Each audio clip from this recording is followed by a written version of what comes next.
ہرقل شاہ روم نے قریش کے قافلے میں ایک آدمی بلانے کو بھیجا، اور اس وقت یہ لوگ تجارت کے لیے ملک شام گئے ہوئے تھے، اور یہ وہ زمانہ تھا جب رسول اللہ صلی اللہ علیہ وسلم نے قریش اور ابو سفیان سے ایک وقتی عہد کیا ہوا تھا۔ جب ابو سفیان اور دوسرے لوگ ہرقل کے پاس ایلیا پہنچے جہاں ہرقل نے دربار طلب کیا تھا، اس کے گرد روم کے بڑے بڑے لوگ، علماء، وزراء و امراء بیٹھے ہوئے تھے۔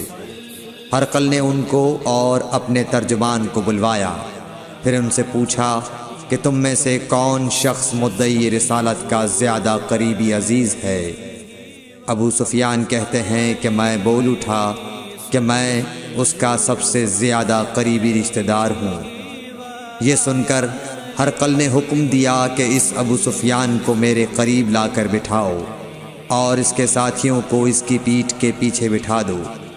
پھر اپنے ترجمان سے کہا کہ ان لوگوں سے کہہ دو کہ میں ابو سفیان سے اس شخص یعنی محمد صلی اللہ علیہ وسلم کے حالات پوچھتا ہوں، اگر یہ مجھ سے کسی بات میں جھوٹ بول دے تو تم اس کا جھوٹ ظاہر کر دینا۔ ابو سفیان کا قول ہے کہ خدا کی قسم اگر مجھے یہ غیرت نہ آتی کہ یہ لوگ مجھ کو جھٹلائیں گے تو میں آپ صلی اللہ علیہ وسلم کی نسبت ضرور غلط گوئی سے کام لیتا۔ خیر، پہلی بات جو ہرقل نے مجھ سے پوچھی وہ یہ کہ اس شخص کا خاندان تم لوگوں میں کیسا ہے؟ میں نے کہا وہ تو بڑے اونچے عالی نسب والے ہیں۔ کہنے لگا اس سے پہلے بھی کسی نے تم لوگوں میں ایسی بات کہی تھی؟ میں نے کہا نہیں۔ کہنے لگا اچھا اس کے بڑوں میں کوئی بادشاہ ہوا ہے؟ میں نے کہا نہیں۔ پھر اس نے کہا بڑے لوگوں نے اس کی پیروی اختیار کی ہے یا کمزوروں نے؟ میں نے کہا نہیں، کمزوروں نے۔ پھر کہنے لگا اس کے تابعدار روز بڑھتے جاتے ہیں یا کوئی ساتھی پھر بھی جاتا ہے؟ میں نے کہا نہیں۔ کہنے لگا کیا اپنے اس دعوی نبوت سے پہلے کبھی کسی بھی موقع پر اس نے جھوٹ بولا ہے؟ میں نے کہا نہیں، اور اب ہماری اس سے صلح کی ایک مقررہ مدت ٹھہری ہوئی ہے، معلوم نہیں وہ اس میں کیا کرنے والا ہے۔ ابو سفیان کہتے ہیں میں اس بات کے سوا اور کوئی جھوٹ اس گفتگو میں شامل نہ کر سکا۔ ہرقل نے کہا کیا تمہاری اس سے کبھی لڑائی بھی ہوئی ہے؟ ہم نے کہا کہ ہاں۔ بولا پھر تمہاری اور اس کی جنگ کا کیا حال ہوتا ہے؟ میں نے کہا لڑائی ڈول کی طرح ہے، کبھی وہ ہم سے میدان جنگ جیت لیتے ہیں اور کبھی ہم ان سے جیت لیتے ہیں۔ ہرقل نے پوچھا وہ تمہیں کس بات کا حکم دیتا ہے؟ میں نے کہا وہ کہتا ہے کہ صرف ایک اللہ ہی کی عبادت کرو، اس کا کسی کو شریک نہ بناؤ، اور اپنے باپ دادا کی شرک کی باتیں چھوڑ دو، اور ہمیں نماز پڑھنے، سچ بولنے، پرہیزگاری اور صلہ رحمی کا حکم دیتا ہے۔ یہ سب سن کر پھر ہرقل نے اپنے ترجمان سے کہا کہ ابو سفیان سے کہہ دے کہ میں نے تم سے اس کا نسب پوچھا تو تم نے کہا کہ وہ ہم سے عالی نسب ہے، اور پیغمبر اپنی قوم میں عالی نسب ہی بھیجے جایا کرتے ہیں۔ میں نے تم سے پوچھا کہ دعوی نبوت کی یہ بات تمہارے اندر اس سے پہلے کسی اور نے بھی کہی تھی؟ تو تم نے جواب دیا کہ نہیں۔ تب میں نے اپنے دل میں کہا کہ اگر یہ بات اس سے پہلے کسی اور نے کہی ہوتی تو میں سمجھتا کہ اس شخص نے بھی اسی بات کی تقلید کی ہے جو پہلے کہی جا چکی ہے۔ میں نے تم سے پوچھا کہ اس کے بڑوں میں کوئی بادشاہ بھی گزرا ہے؟ تو تم نے کہا کہ نہیں۔ تو میں نے دل میں کہا کہ ان کے بزرگوں میں سے کوئی بادشاہ ہوا ہوگا تو کہہ دوں گا کہ وہ شخص اس بہانے اپنے آباء و اجداد کی بادشاہت اور ان کا ملک دوبارہ حاصل کرنا چاہتا ہے۔ اور میں نے تم سے پوچھا کہ اس بات کے کہنے یعنی پیغمبری کا دعویٰ کرنے سے پہلے تم نے کبھی اس کو دروغ گوئی کا الزام لگایا ہے؟ تم نے کہا کہ نہیں۔ تو میں نے سمجھ لیا کہ جو شخص آدمیوں کے ساتھ دروغ گوئی سے بچے وہ اللہ کے بارے میں کیسے جھوٹی بات کہہ سکتا ہے۔ اور میں نے تم سے پوچھا کہ بڑے لوگ اس کے پیرو ہوتے ہیں یا کمزور آدمی؟ تم نے کہا کمزوروں نے اس کی اتباع کی ہے، تو دراصل یہی لوگ پیغمبروں کے متبعین ہوتے ہیں۔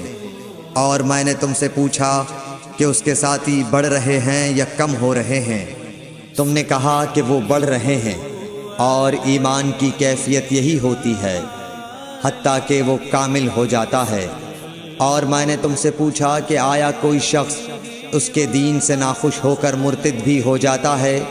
تم نے کہا نہیں۔ تو ایمان کی خاصیت بھی یہی ہے، جن کے دلوں میں اس کی مسرت رچ بس جائے وہ اس سے لوٹا نہیں کرتے۔ اور میں نے تم سے پوچھا کہ آیا وہ کبھی عہد شکنی کرتے ہیں؟ تم نے کہا نہیں۔ پیغمبروں کا یہی حال ہوتا ہے، وہ عہد کی خلاف ورزی نہیں کرتے۔ اور میں نے تم سے کہا کہ وہ تم سے کس چیز کے لیے کہتے ہیں؟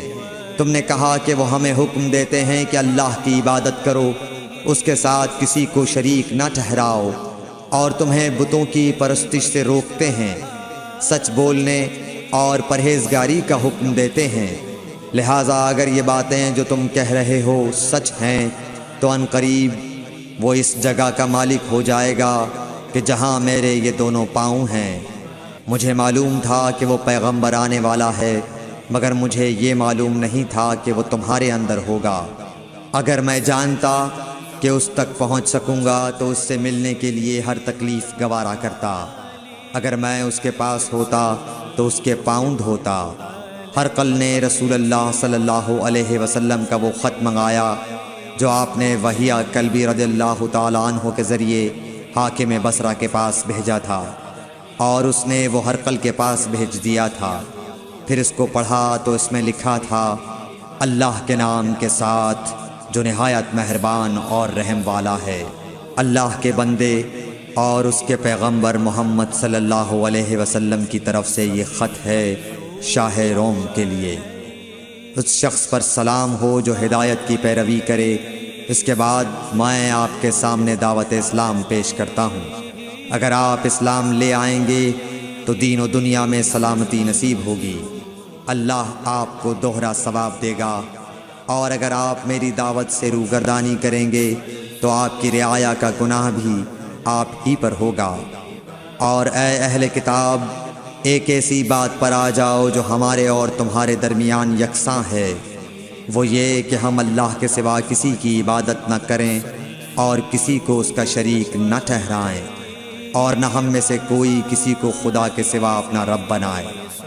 پھر اگر وہ اہل کتاب اس کتاب سے منہ پھیر لیں تو مسلمانوں، تم ان سے کہہ دو کہ تم مانو یا نہ مانو، ہم ایک خدا کے اطاعت گزار ہیں۔ ابو سفیان کہتے ہیں، جب ہرقل نے جو کچھ کہنا تھا کہہ دیا اور خط پڑھ کر فارغ ہوا تو اس کے ارد گرد بہت شور و غوغا ہوا، بہت سی آوازیں اٹھیں اور ہمیں باہر نکال دیا گیا۔ تب میں نے اپنے ساتھیوں سے کہا کہ ابو کبشہ کے بیٹے حضرت صلی اللہ علیہ وسلم کا معاملہ تو بہت بڑھ گیا، دیکھو تو اس سے بنی اصفر روم کا بادشاہ بھی ڈرتا ہے۔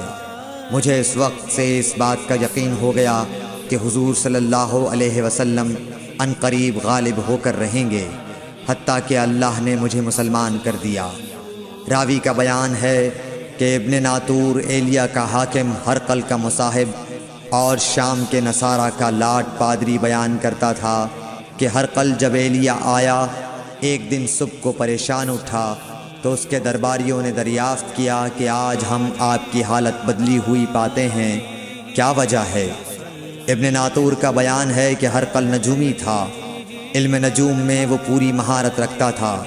اس نے اپنے ہم نشینوں کو بتایا کہ میں نے آج رات ستاروں پر نظر ڈالی تو دیکھا کہ ختنہ کرنے والوں کا بادشاہ ہمارے ملک پر غالب آ گیا ہے۔ بھلا اس زمانے میں کون لوگ ختنہ کرتے ہیں؟ انہوں نے کہا کہ یہود کے سوا کوئی ختنہ نہیں کرتا، سو ان کی وجہ سے پریشان نہ ہوں۔ سلطنت کے تمام شہروں میں یہ حکم لکھ بھیجیے کہ وہاں جتنے یہودی ہوں سب قتل کر دیے جائیں۔ وہ لوگ انہی باتوں میں مشغول تھے کہ ہرقل کے پاس ایک آدمی لایا گیا جسے شاہ غسان نے بھیجا تھا۔ اس نے رسول اللہ صلی اللہ علیہ وسلم کے حالات بیان کیے۔ جب ہرقل نے سارے حالات سن لیے تو کہا کہ جا کر دیکھو وہ ختنہ کیے ہوئے ہے یا نہیں۔ انہوں نے اسے دیکھا تو بتلایا کہ وہ ختنہ کیا ہوا ہے۔ ہرقل نے جب اس شخص سے عرب کے بارے میں پوچھا تو اس نے بتلایا کہ وہ ختنہ کرتے ہیں۔ تب ہرقل نے کہا کہ یہی محمد صلی اللہ علیہ وسلم اس امت کے بادشاہ ہیں جو پیدا ہو چکے ہیں۔ پھر اس نے اپنے ایک دوست کو رومیہ خط لکھا اور وہ بھی علم نجوم میں ہرقل کی طرح ماہر تھا۔ پھر وہاں سے ہرقل حمص چلا گیا۔